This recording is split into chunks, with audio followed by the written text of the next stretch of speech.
তারে আমার আমার মনে করি, আমার হয়েও আর হইল না। অরুণ ভাই, ভাবি নাকি আপনারা অ্যারেস্ট করে থানায় ধরে নিয়ে গেছিল? আর ভাবি বললেন না, পাশের বাড়ির ভাবির একটা কিস করছি, তার জন্য থানায় ধরে নিয়ে যাওয়া লাগে। ঘরে বউ থুইয়া অন্যের বউরে কিস করেন, আপনার তো কাঁধি ভাঙ্গা দেওয়া উচিত ছিল। ডাক্তার, আমার জামাই পরকিয়া করতো, ওই ছেড়ে আমার জামাইয়ের মেশিন কেটে ফেলাই দিছে। দেখেন, আপনি একদম টেনশন করবেন না, জোড়া দিলে 3 মাসের ভিতর ঠিক হয়ে যাবে। মেশিন কোথায়? তাড়াতাড়ি মেশিন দেন। আরে ডাক্তার, মেশিন পাবো কোথায়? মেশিন তো ওই ছেড়ে পুলিশের কাছে জমা দিয়ে দিছে। জানো মায়া, তোমার হাতের 12 ভেজালের সবজিটা দেখতে বিশ্রী হইলো, খাইতে কিন্তু অনেক মজা। হ্যাঁ, একেবারে তোমার মতো।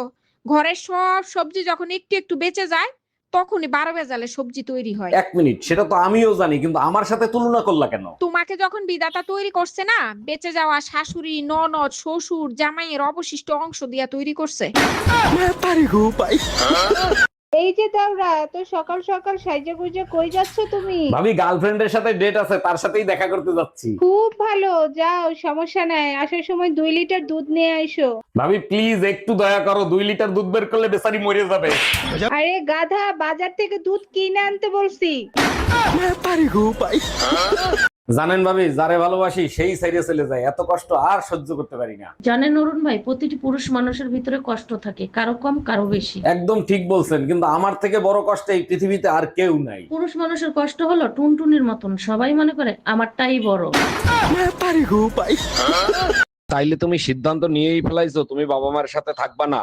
সিদ্ধান্ত বিয়ের পরে নিছিলাম, কিন্তু তোমার কথা চিন্তা করে এতদিন কিছু বলি নাই। বিয়ের আগে তো ওয়াদা করছিলা কখনো বাবা মারে সাইডে যাবা না, তাহলে এখন বেইমানি কেন করতেছো? তোমার তো মান ইজ্জত নাই, আমার তো মান ইজ্জত আছে। মানুষের কথা আমার শুনতে হয়, তুমি তো আর শোনো না। তোমার মতো নিজ ছোট লোক আমার বাপের জন্মে দেখি নাই, মানুষের কথায় তুমি বাপ মারে সাইডে চলে যাইতে চাও? আমি নিজ ছোট লোক, কিন্তু তুই কি? তুই তাহলে নির্লজ্জ বেহাইয়া। তা না হলে কেউ শ্বশুর বাড়ি ঘর জামাই হইয়া পইড়া থাকে? অরুণ ভাই, ভাবির কাছে একটা 3 পিস বানাইতে দিছিলাম, 3 পিসটা কি হইছে? না ভাবি, কাটতিছে, এখনো হয় নাই, কালকে পাইয়া যাবেন। অরুণ ভাই, ভাবিরে বইলেন পায়জামায় জানি দড়ি না লাগায়, রাবার লাগাইতে বইলেন। সবাই পায়জামায় দড়ি লাগায়, আপনি প্লাস্টিক লাগাইবেন কেন? আপনার ভাই না পায়জামার গিট খুলতে পারে না, তার জন্য। বলেন কি, তাই নাকি? অনেক অনেক শুভকামনা রইলো আপনার জন্য। এই কি ব্যাপার, সকালবেলা কার শুভকামনা দিচ্ছ? আরে আমার আবুল চাচা আছে না, শেষ পর্যন্ত বাপ হয়েই ছাড়লো। বলো কি, এটা কেমনে সম্ভব? তোমার চাচার তো মেশিন নষ্ট, গাড়ি চালাইলো কেডা? ও অরুণ ভাই, কার সাথে কথা বলতেছেন? গার্লফ্রেন্ডের সাথে?